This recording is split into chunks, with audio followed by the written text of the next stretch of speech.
the top priority of the Attorney General's office and BCI as far as all the investigations that we have going on. We will remain in Pike County in partnership with the sheriff and his investigators and our investigators until this case is solved. That was my commitment at the time of the first day, when I first talked to the news media, and I said we would remain in Pike County until these murders are solved. It remains my commitment. Let me give you just a few.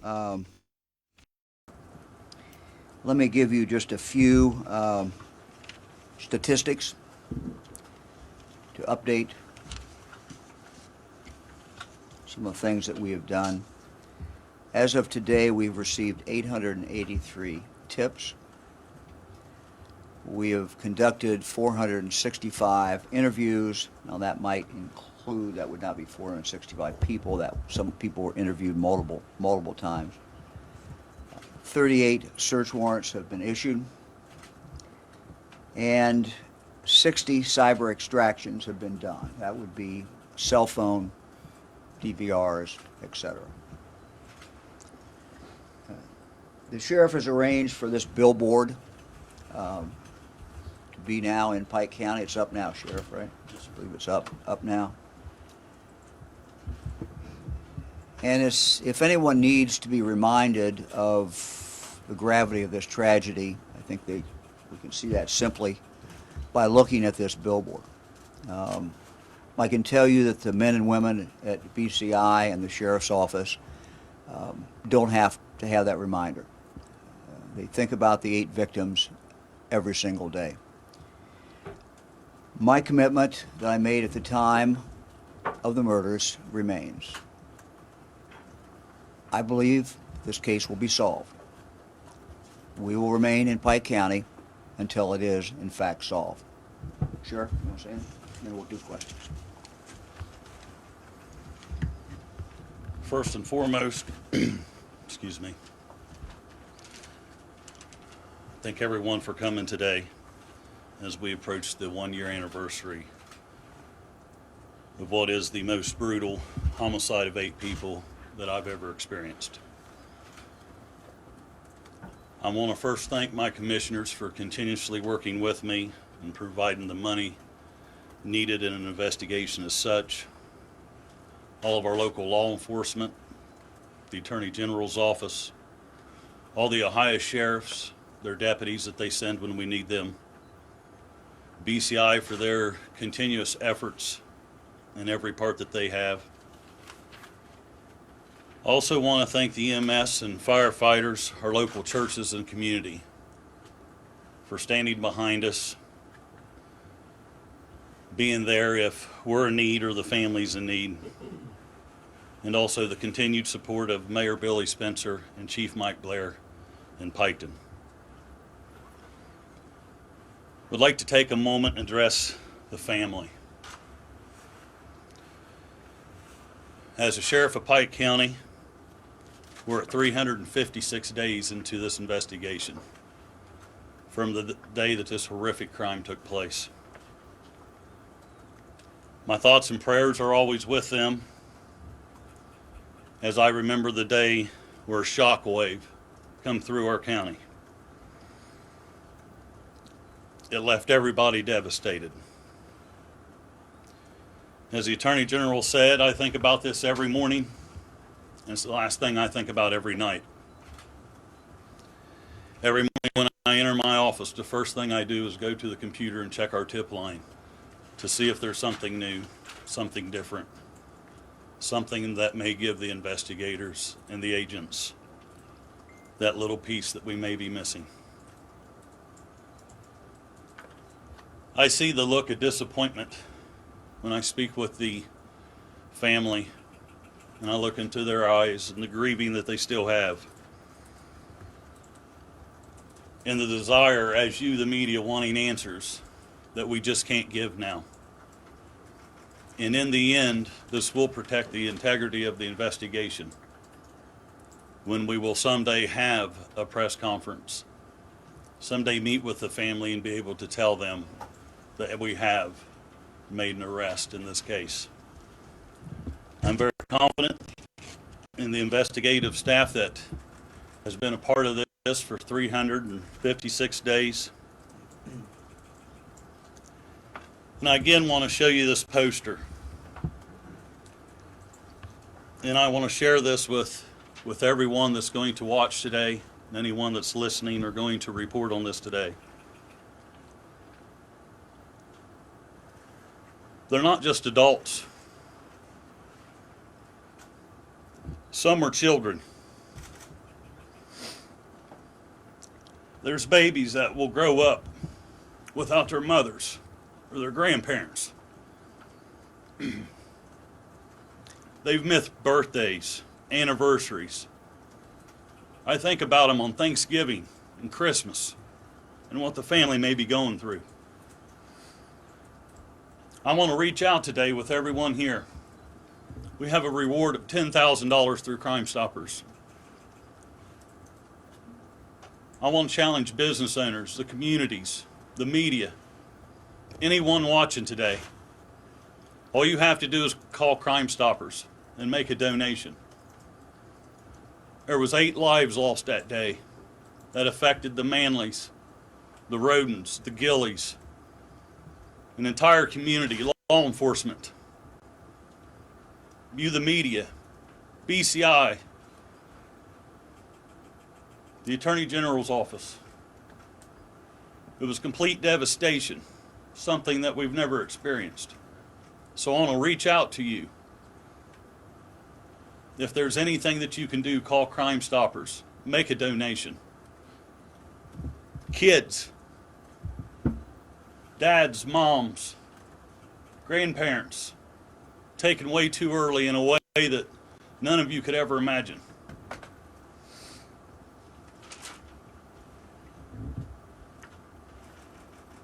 I've got a message for the killers.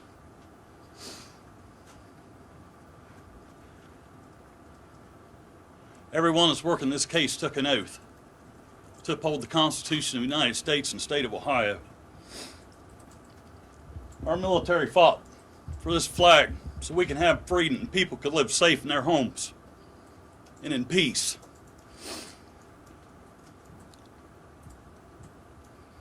You came in like thieves in the night and took 8 lives, some being children.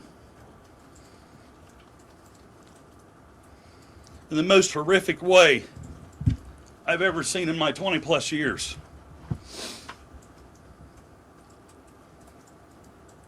We are getting closer. We will find you. The family and the victims will have justice one day. We are coming. We will find you. We will arrest you, and you will be prosecuted. Thank you. Any questions? Anyone? Do you have any idea of any suspects right now? Is there any idea of that? I can't comment on that. How many people are you looking for? I've already said that it would appear to be certainly more than one person. Do you believe this? Are you looking outside of the state of Ohio? I'm not going to really comment on that. You know, we will continue to follow any lead wherever that lead takes us. We are not going to rule out going any particular place. Any indication of You know, basically, you know, we've made, in my opinion, you know, significant progress, but that progress cannot really be shared with you all, cannot be shared with the public, which makes it, frankly, difficult for us to have a news availability like this. We would love to tell you more, but there are things that, frankly, we just cannot tell you. Initially, you mentioned about the witnesses or people who are afraid to come forward and be questioned out of fear of retaliation. Has that fear somewhat subsided? Have you noticed in the investigation? Repeat the question, please. Initially, you mentioned the fact that some people were afraid to possibly come forward out of fear of retaliation, or if somebody who may know something may be afraid to come forward. Has that at all subsided, and have you made any progress despite that? I think that fear still exists. This is as real as anything can ever be. 8 victims. nobody's going to come and speak with us without the fear of them being known and maybe being subject to the same thing that these eight victims fell to. Okay? People know it's real. They felt it, the devastation, this shock wave, it just continues to go. And we've tried to stop that and take layer by layer and layer inside in this investigation and make it smaller and smaller, bring that shock wave in where we can find these killers. But the fear of retaliation from whoever these killers are, that's real, and people feel that. Are they still coming to us? Yes. Are they still giving us tips? Yes. But if you're asking if people still fear that they could be retaliated against by killers that we yet have in custody, I would say absolutely. Should the general public be concerned? Should they be scared at the moment still? I don't believe so. Again, I will. You know, I have a staff. I have a sheriff's office. I'm one person. I'm human. We're available. We've stepped up patrol. The commissioners have been great. They've given me additional staffing since this took place, and we're available. And we try to do community policing and crime prevention. But we have 795 road miles and 444 royal square miles. We can't be everywhere. Now, has it subsided to people that it's not directly affected? Absolutely, I believe so. But those directly and indirectly affected, they still have that devastation. They live it every day of their lives. And I would just point out, to state the obvious, that many of the tips that we get are anonymous tips. You know, people can feel confident if they come forward. That's not going to instantly be made available to the public. We've conducted many interviews, and that information is simply not available. So there is some assurance that when people come forward, they can do that freely. We still believe that there are people in Pike County who have additional information that they can share with us that would be helpful in this investigation. Can you speak yet about a motive? No, I'm not going to speak about a motive. You can speculate, but it's probably not a good idea for us to do that. Attorney General DeWine, do you have, Go there and then there. Attorney General DeWine, do you have any persons of interest at all? I'm not going to comment on that. 465 interviews, that's a lot of interviews. Why are you so confident that maybe the next one could be the key, and confident that you will make these arrests? Well, I guess I'm an optimist in spirit anyway. But in my experience in law enforcement, there are cases, many cases, that are solved a number of months into the investigation, some a number of years into the investigation. So I remain confident that we will find the killers, that we will successfully prosecute them, and that they will be brought to justice. Can you put a timetable on it? No, I'm not going to put a timetable on it.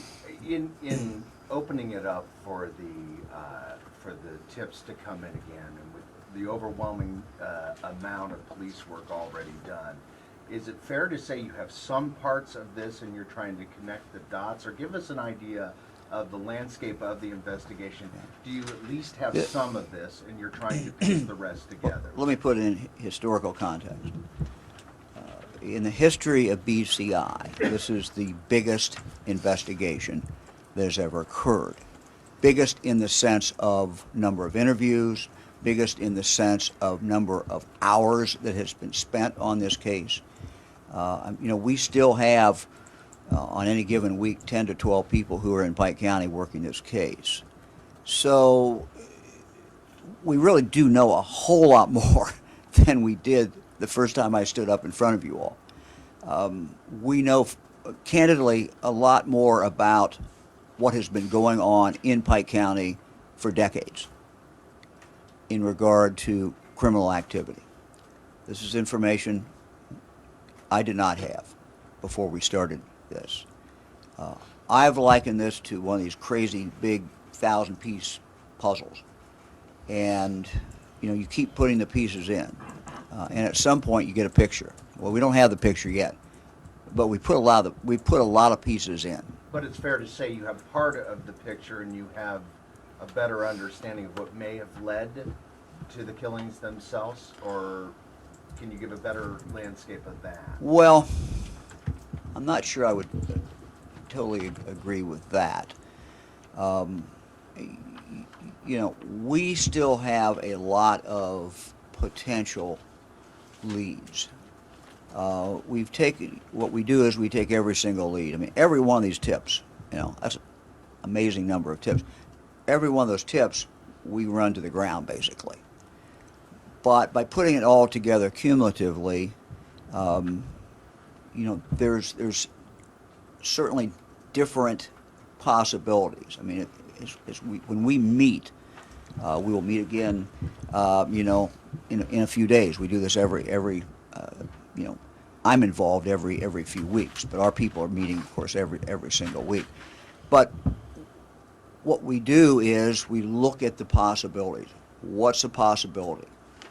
1, 2, 3, different possibilities. And so it's a moving target, but there certainly are different scenarios out there that we look at that are plausible, possible, and that are still, for us, on the table. A lot of things are off the table because we've been able to run it out. Question for the But sheriff. but again, I would say, what the sheriff said, and there are people in Pike County who have information. We would ask them to come forward even after a year. They can still come forward. They can still give this information. And for these individuals, it's going to be better for them if they do it on their own accord than if we have to drag them in. Question for the sheriff. Decades of criminal activity in Pike County, is that what led to this? What I said was we know a lot about what's been going on in Pike County, and this is not the first time I've said that. So we do. I will not say today that led to this. What I will say is we know a lot more about what's been going on in Pike County than we did the day we started. Can you mention some of the things you've ruled out? You said you've ruled some things out. What have you ruled out? No, I'm not going to do that. I'm not going to talk about the things we've ruled out. I mean, basically, you will, in any course of an investigation, as we sit around and we put things up on the wall, you have different scenarios that make some sense, and that you may have a piece of information that you say, well, maybe that's the way we go down. Well, you go down that path, and in some cases it's still a possibility today, and in other cases you look at it and say, well, no, that didn't happen that way, and you run them down. But I'm not going to talk about each one, nor am I going to really categorize So each can we one. talk about the family, a couple things about the family. One, we're a year in, you still have the trailers. You said you were going to hold those in perpetuity. We know there's an issue about where they might go next, that building where they're being held is probably going to need to be vacated. These families, the Rhodens in particular, do not understand how they can never get their personal belongings back. BCI, I'm assuming, uses 3D camera technology the way Columbus Police does, those sorts of things. Is there any possibility, Attorney General or Sheriff, that those families are going to get their personal belongings back? Let me talk about that for a moment, and the sheriff can jump in.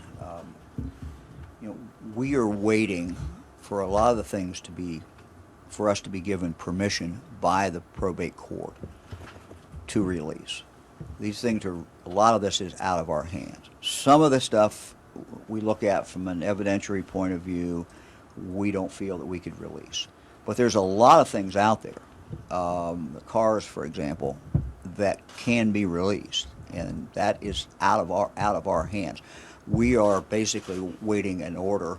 The sheriff is waiting an order from the probate court how to dispose of certain pieces of property. Do you intend to continue to hold those trailers, though, rather than find some other way to, whether it be 3D camera technology, those sorts of things? Yes. The answer is yes. We have an obligation to do everything we can, not just to make arrests, but everything that we can to get convictions. Sheriff, I have a question. And- Question over here. Let me just finish. Sorry, go ahead. Yeah. And so, we have to make those calls, and we're going to make the calls. Question to Sheriff. I noticed that while you were speaking, you were getting very emotional when discussing this particular case, and I know I'm just going to assume that you've seen some horrific things in your career. What is it about this case that brought that emotion out of you? I've never seen an entire family murdered in the fashion that they had been. You're talking 4 crime scenes and 8 victims. It's not something you walk into every day. You know, I've been part of murder investigations my career, been very successful solving those murders in my careers and other cases. But this is just so much different than those. When you have mothers and their children in the homes and fiancés lying next to each other, there's things that the investigative team, the crime scene that processed it, and that we had to contend with that my eyes have never seen before in that type of fashion. And you know, it is overwhelming. That's why I called the Attorney General's office, BCI. That's why I called Victims Advocacy to come in and not only help the families that I knew were going to be absolutely devastated, still are today. I knew that there was staff members, everyone from dispatch to road deputies to myself, that may need the victim advocacy service where we can at least sit down and talk and debrief and try to carry on. At the end of the day, we're still human. You know, I have an 18-year-old daughter and a 15-year-old son, and compare that to at least 2 or 3 on that, it hits close to home. Okay, I've grown up in Pike County, and I take it personal. And for me not to, if I didn't feel the way that I felt now being the sheriff of this county, and it personally affected me as well, then I'm in the wrong line of work. Sheriff, are you also frustrated? Did you ever think that a year later you'd be facing a situation of no arrest? Those who, the Attorney General, his staff, BCI, those who know me well know that times I get very frustrated. Sometimes I demand answers. But in an investigation like this, we have to stay steadfast, keep marching forward, keep doing the things that we're doing. We can't miss anything. We can't. And I have to be as patient as everyone else. And if you know me, I'm not a very patient person. I like going forward very quickly. However, in something this tragic that involves so many victims, so much evidence that's been sent to BCI, and some of the other things that we're doing that I can't address, I have to be patient. I'm briefed. I meet with the staff that comes in. I meet with my staff that's involved. Sometimes I sit and I write out a list of questions, a page or 2, and I may hand it off to someone working the case or special prosecutions, meet with the Attorney General, meet with the Superintendent BCI, and those questions are asked. This is something that, and I'm sure the agents do the same thing. This is something that we never table, that we constantly think about, brainstorm, and if I think of something or have a question, I'll write it down and I'll submit it, and in a few days they give me an answer to everything that I've requested. So have I been angry? Absolutely. Have I been impatient? Absolutely.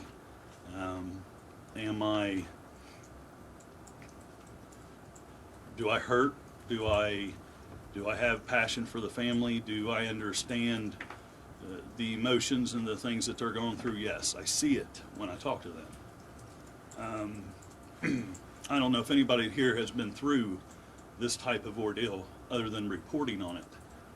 But if you've never been on my side of it or that family side of it, I'm sure that you feel completely different.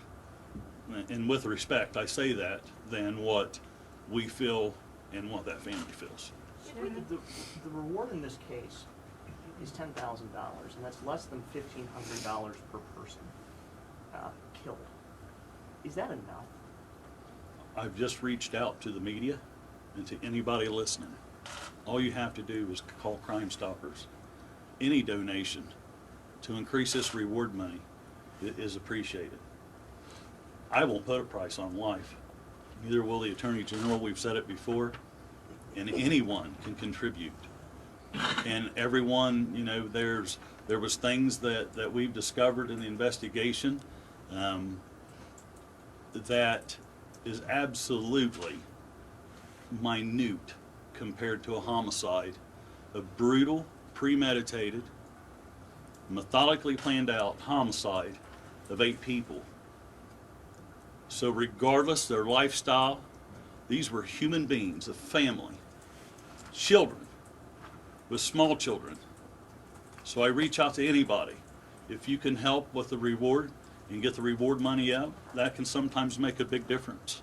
You know, to follow up on that question, I think one of the things that the surviving family and the community doesn't understand on the reward is they look at cases like the girls in Indiana who were kidnapped and killed, and the FBI stepped forward immediately in that case.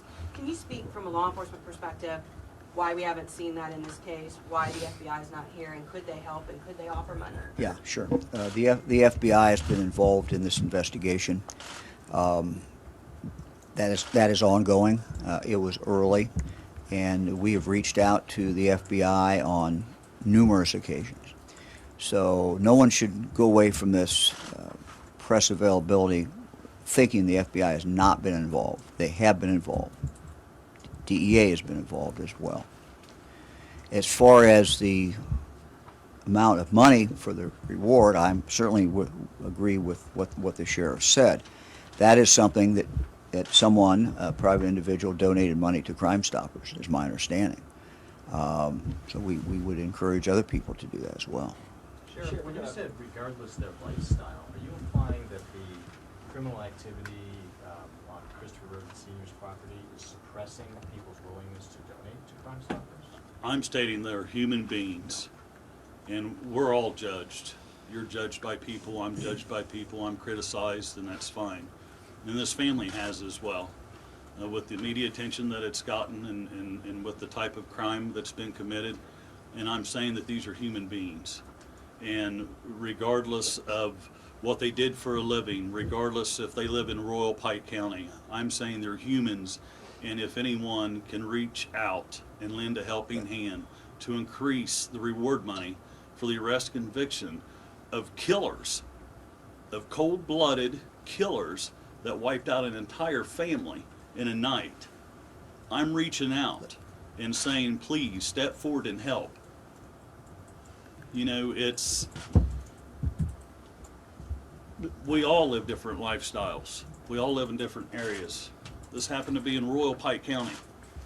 It shouldn't make a difference if it's Royal Pike County or if it's in Indiana or if it's in Chicago. It doesn't matter. I'm reaching out and saying that if someone can help, reach out and help. Let me excuse me now. Let me make something clear. This is a homicide investigation. And so anyone, and we've run into this a little bit, anyone who out there has information, and that information might some way incriminate them in something else, we're focused on the homicide investigation.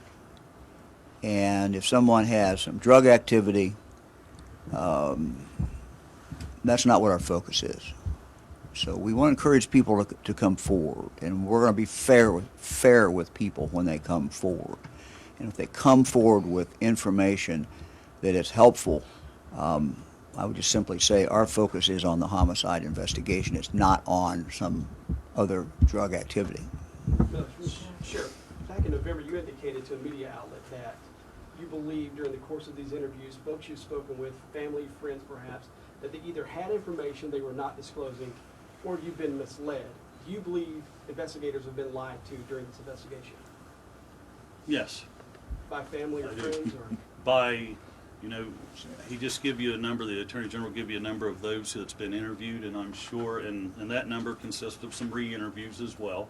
But there is absolutely no doubt in my mind or in any investigator's mind that there's information that may be part truth, but not all the way truth. And that's just like the Attorney General just spoke of, is if someone comes forward and they have information, sometimes they may give us information up to the point that it incriminates them in some other crime that they may be involved in, and most likely it has something to do with illegal drugs. When, in my opinion, when they're coming forward and they're talking and they get to a point and then they stop because they don't want to incriminate themselves. And as he just said, and as I've said before as the sheriff, even if they incriminate themselves in some other criminal act, we're working a homicide of 8 people. That's our focus. That's where we stand. And that's where we want to go forward from. And no one who has stepped forward that spoke with anyone, everything's been renamed. It's been remained confidential where nobody's known. We've done a very good job with that. I'm very pleased with that. The information's been shared. We haven't shared with anybody. It's other than the investigative unit. So, you know, I do believe that there's times that investigators have interviewed people and they've not been completely truthful because, one, they're fearful of retaliation, which I've mentioned before, and 2, sometimes they feel that they will incriminate themselves in some other criminal act, and we're not worried about that. We're working a homicide of 8 people. And let me add one thing. This is no different than most investigations, in this sense, that not everyone you interview tells you 100% of the truth. So I don't want anybody to think that this is fundamentally different in this case as is in any number of cases that investigators are involved in. At this phase of the investigation, will you say whether it's your belief that the killers were known to any of the victims? Look, I've said a number of occasions that it's pretty clear to me that somebody involved in these murders knew the territory pretty well. And that's just based upon all the facts that are actually out known in the public. These were fairly remote areas. Somebody knew what they were doing. Knew the lay of the land, the homes, the properties? Yeah, I mean, I think so, yeah. Do you believe at this point anyone you've spoken to, any agent face to face, was someone who either committed these murders or was on scene with the killers? We're not going to comment on that. Talk about the surviving children. You've spoken of them passionately today. There are children and grandchildren left behind. Speaking in generalities, where are those children? How are they doing? They're the survivors of this. The children are doing very well. They're in foster care. And with the Children's Services and the Juvenile Probate Court, I believe that immediate family members have visitation with those children. So things are going well with them, and they are actually being, there's communication with family, so they don't, even though they're not around them all the time, they can still not miss those moments, some of those moments that they're still missing due to this horrible crime. But children are doing well, and family are being able to see them. So you had previously said that the killers were local to the area. Do you still believe that? I said I feel that they were local to the area, and I have that belief. Do you still feel like they are in the area? That's you're asking me an impossible question. I feel that every news conference that we do, that the killers are watching and they're listening and they're trying to find just as you guys are where we're at and what we're doing, and that's partly why we share no information. Someday they'll get tired looking over their shoulder as we get closer, and there'll be a day when they look and it's going to be us. And so that's my stance and my belief. Where they're at, I feel, it's obvious. You've been to the scenes in the rural area where this happened. It's obvious that somebody knew the area well and knew the family well. I believe that wherever they are, some had to be local, still currently local, or where they may be now. I don't know, but that's my belief. Attorney General, it seems likely that the perpetrators will see coverage of this press conference. What would you like to say to them right now on behalf of the people of Ohio?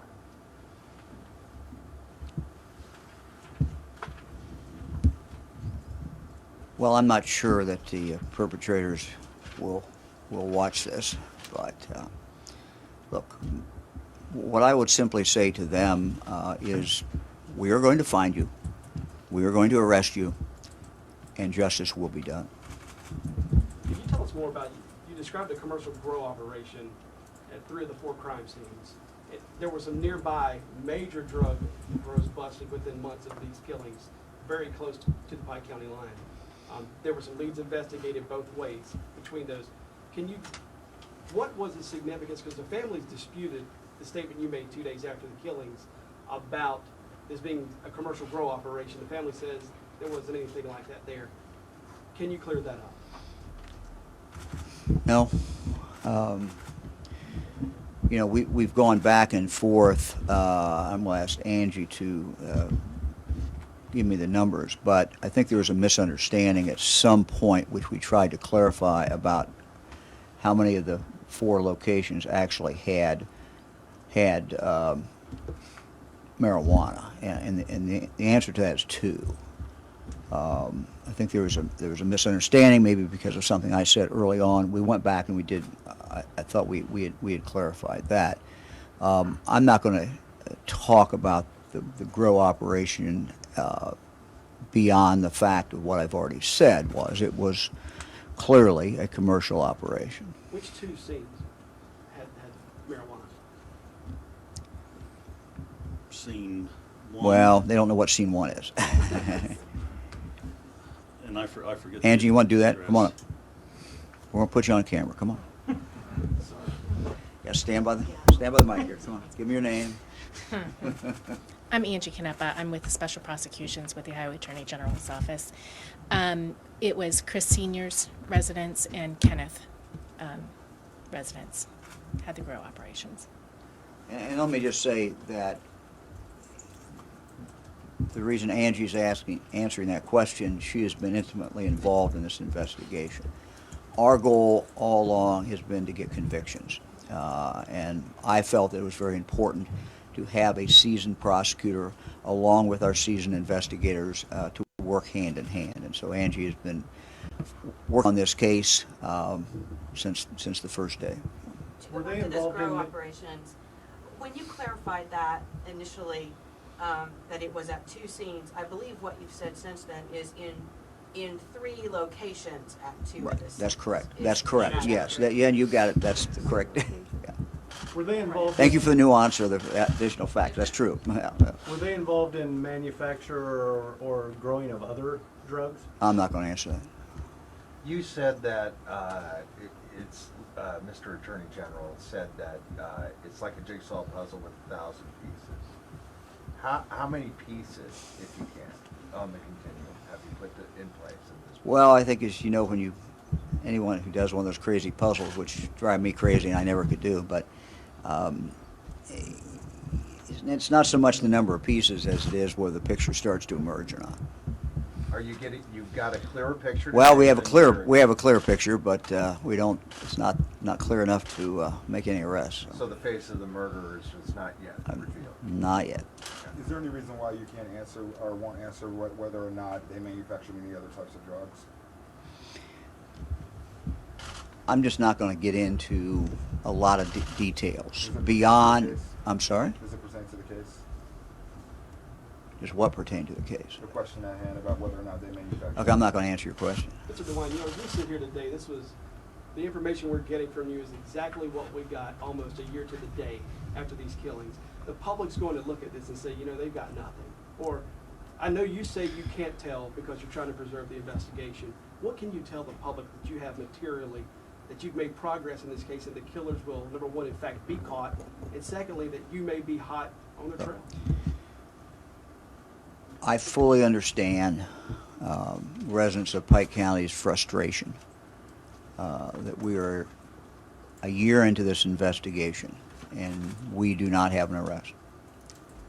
I can only tell you that I am deeply frustrated, and I know the sheriff is as well. However, Our job is not to dwell on the frustration. Our job as professionals is to continue to guide this investigation, continue to make the resources available, which I do every single day, so that we can tell the people of Pike County we are absolutely doing everything that we can within our power to figure out who committed these horrible, horrible crimes.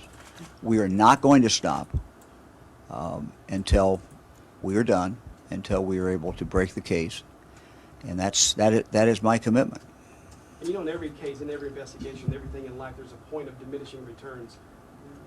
Are you anywhere near that? Do you foresee that? That's a very good question. We are not to the point of diminishing returns. We are still running things down. We still, on a weekly basis, continue to learn things. We've learned a lot, but there is a lot to know, and we continue to do that. So this is not cold today. No, this is not a cold case, and we've all had experiences where cold cases were out there, and we went back in and got them going and solved the crime. That's not a good analogy. This is a case that is being actively worked and has been actively worked for almost 1 year, and will continue to be actively worked. For the person General, watching it sounds tonight like- who knows something, how can you assure them tonight, or this afternoon rather, that if they do come forward, that they won't be killed or they won't be hurt? What do you guys have in place to make sure that they're protected?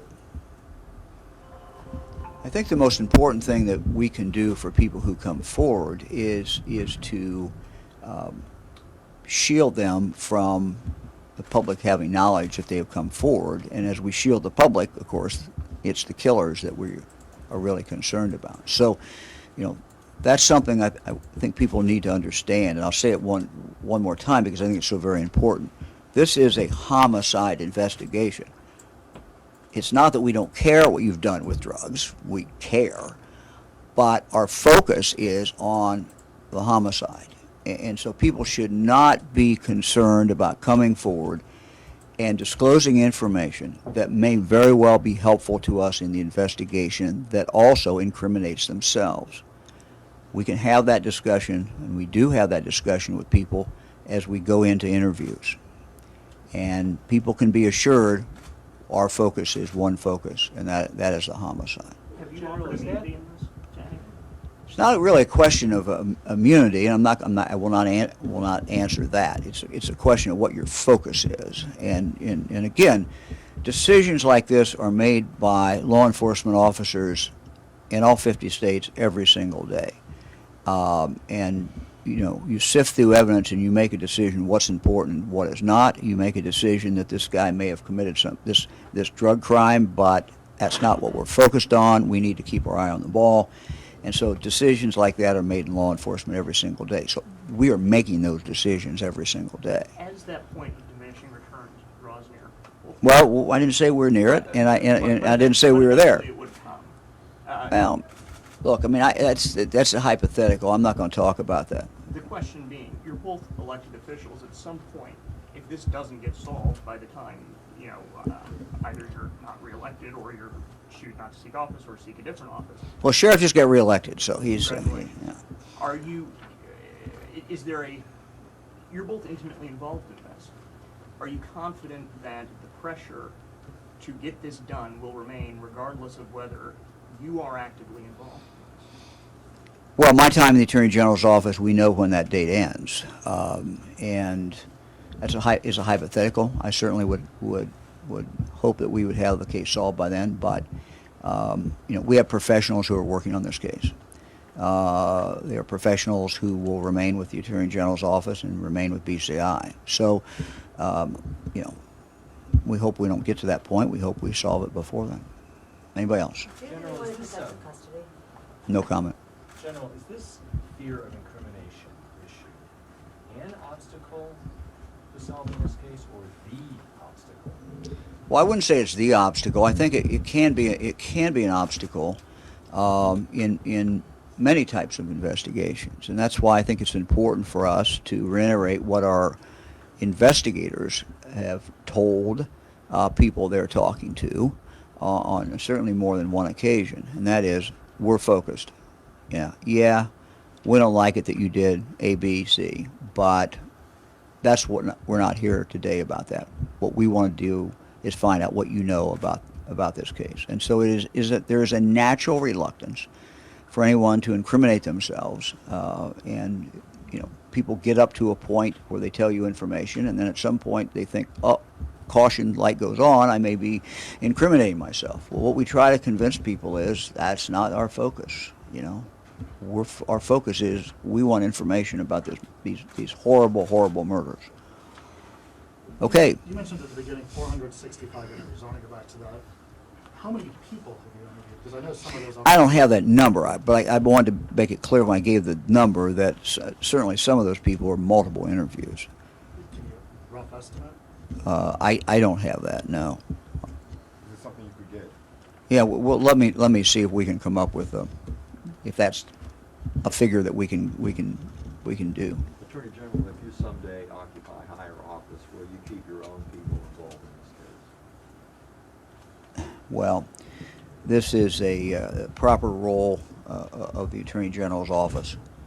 And I'm sure that whoever is Attorney General would keep this as a focus. Again, I hope we don't get to that point.